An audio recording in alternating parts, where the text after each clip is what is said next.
Hey guys, so out here striper fishing. Got a 24-foot pontoon boat. It's a fish and ski model. I like to do a lot of fishing. I like to do some striper fishing. So I'm out here on Lake Hartwell today. But the one thing I need is a trolling motor.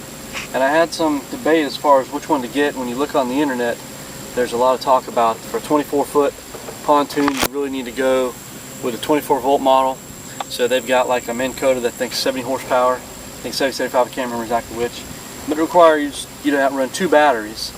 And I really didn't want to deal with 2 batteries because we do water sports and then we'll swap it out for fishing back and forth. So I didn't want to have to deal with 2 batteries and that whole setup that went with that and a bigger motor. So I went ahead and went with, I think this is a, if I remember right, it's a 55 horse. It's the Minn Kota Powerdrive version 2. I've had it about 2 years now. You know what? What I ended up doing really quickly after I got it was I went and got the iPilot, which you just swap out the head unit on here with iPilot. It gives me remote control. But what's awesome about it is I got this anchor thing. So when I'm cruising around and I'm looking for striper and I mark some fish, I can just hit anchor and that holds the boat. I mean, it's a 24-foot pontoon. Now, I haven't done this with 18, 20 mile an hour winds, but I will tell you in 10 mile an hour winds, it holds my boat in place. And it may drift off a little bit and it'll bring me right back. But good enough for me to hover over the target fish that I've marked and fish with them. So overall, I've been pretty pleased with the performance of it.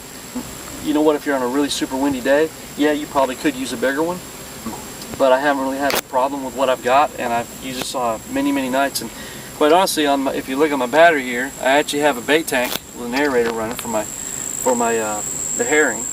And this battery has been running all morning. I don't know, it's going on 10:30 or so, and it's probably been running since about 6:30 or so. Actually, it's been running about 6. I went ahead and hooked the bait tank up and got the water aerating. So it's been running the motor. I've been anchored for quite some time as we're catching some stripers here.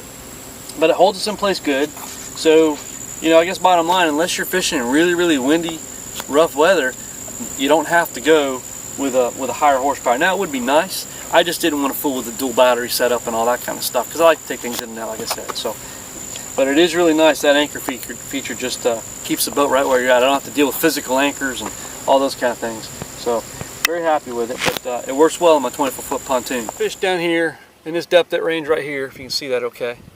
But basically, I hovered over this hump. And if you look right here in this circle, that's where I've been for the last 45 minutes. And it's all because of my Powerdrive V2 that's in anchor mode.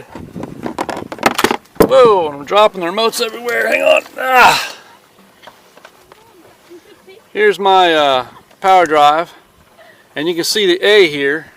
Hopefully you can see in the picture. The A says anchor. And that's that Powerdrive V2. You can see there's chop on the water. It's been windy all night. But that 55-pound thrust motor has been holding my boat in this position where this circle's at. You see it here?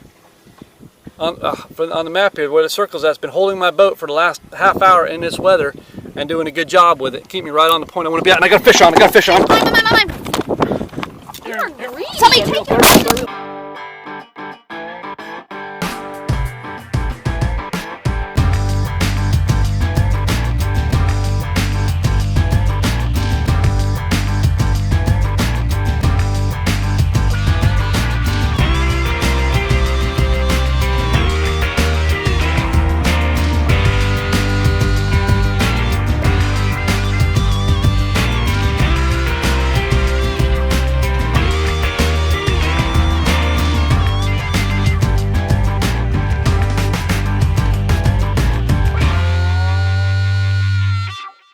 That's all right.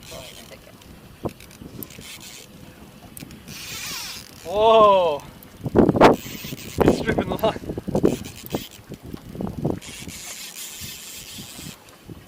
I don't know, she might have you beat her.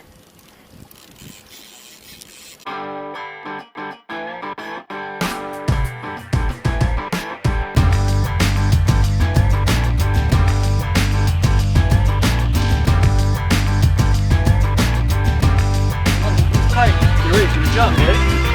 Let's go. Alright, put your hands down. Alright. He's turning the left or right side, not the middle.